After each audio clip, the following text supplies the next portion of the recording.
I want to preface this video by saying that it is definitely a basic first impressions video. This isn't a very detailed overview of all of the things that the game offers. If you'd like to see me cover that in more detail, let me know. Also, all of the gameplay was recorded from the capture feature on my Switch Lite, so it's not the best and it doesn't match up quite like it should with the review, but it is what it is. Okay, let's get into it. That Sobble behind me is a little bitch. I love him. Pokemon Sword and Shield is not setting the world on fire with its outstanding graphics for its first console iteration or redefining the series like Zelda Breath of the Wild, but does that mean it's a bad game? Hell no!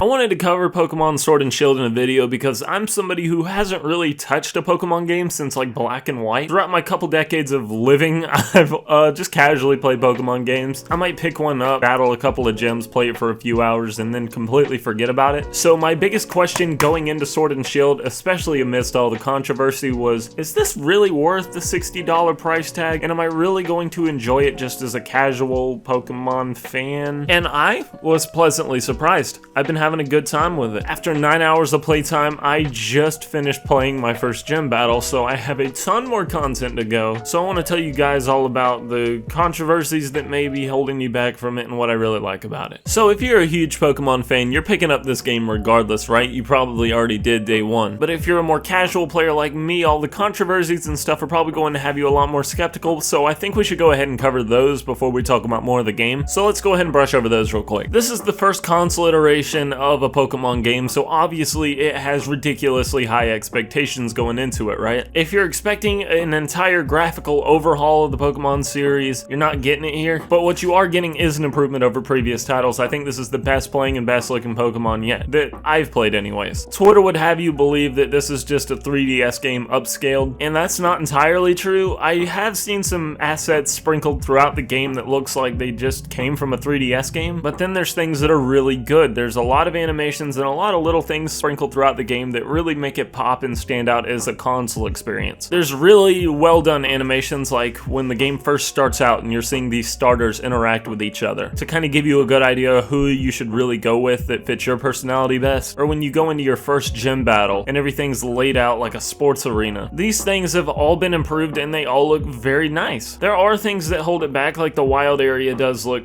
kind of basic, and there's things that do date this game a little bit, like the lack of voice acting. This is the same problem I had with Breath of the Wild. It only had it peppered out throughout the game, but in Pokemon you have none, which is not a deal breaker for me, but I really would have enjoyed to have a lot more voice acting in a game like this, and I really hope to see that in the future. And another thing that Twitter would have you believe is awful is the animations. There's a few that aren't really fantastic, like the Pokemon just bobbing up and down for one attack, but then there's other ones like when you Dynamax and you start making things explode all around you. There's a lot of things in this game that just probably wouldn't be possible on a 3DS, and it does look very good. And this trickles down to the sound design. That was one thing that really caught me off guard.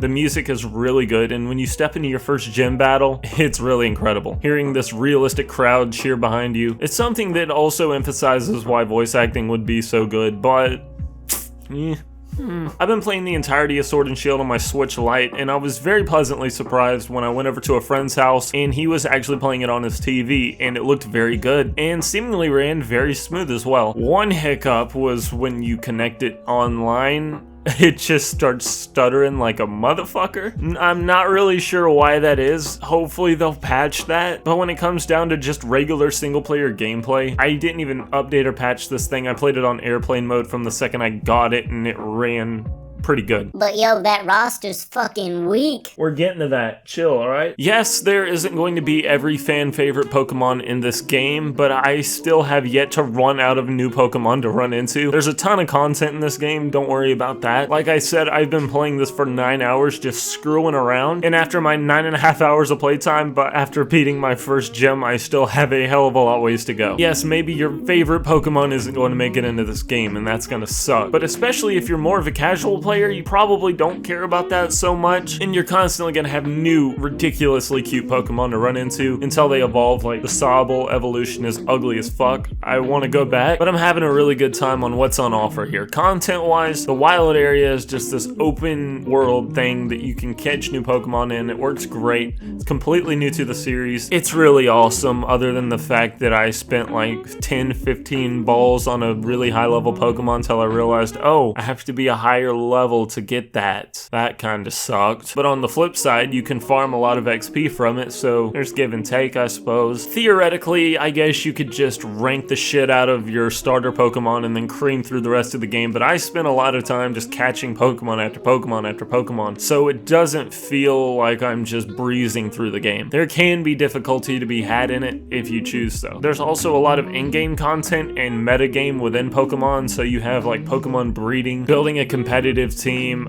just completing the entire Pokedex. You can spend a lot of time in this game not even doing the story stuff. Sure, they could have done more with the open world. When it comes down to the game, it's kind of just like every other Pokemon game. If you played one from the first generation, you'll jump into this and you kind of play it the exact same way. So the game isn't reinventing the series, but then again, it doesn't need to. I'm always down for new things and improvements, but this works good. If you're a hardcore Pokemon fan, you made up the mind about this game before it came out. I'm really late to this, but whatever. Nobody watches these things for information anyways. If you're a casual, still on the fence about it, you know it's not going to drop in price, but honestly, I think you're getting a lot of game for what it is. It's a solid Pokemon game, and I think you're going to have a really good time with it if you decide to pick it up. I give it my recommendation. I think that's all I really have here. If you got any questions, drop them in the comments. I'll answer them. If you enjoyed this video, check out my other stuff. Maybe consider supporting the Patreon. I have that there. Big shout out to Brady and Xz, as always. And I think that's all I got. I still got a lot more Pokemon to play, so I'll see you guys in the next one. It's been C. Later. Pokemon after Pokemon after Pokemon after Pokemon after Pokemon after Pokemon after Pokemon after Pokemon. By the way, I wrecked my car yesterday, so I'm going to be spending a good bit of time trying to figure that out. So if I don't upload for a while, sorry guys, excuse me for that. But I'll still be in contact over social media. Check me out there. If you're still watching the video now, you probably already know how to find me. Alright, later guys.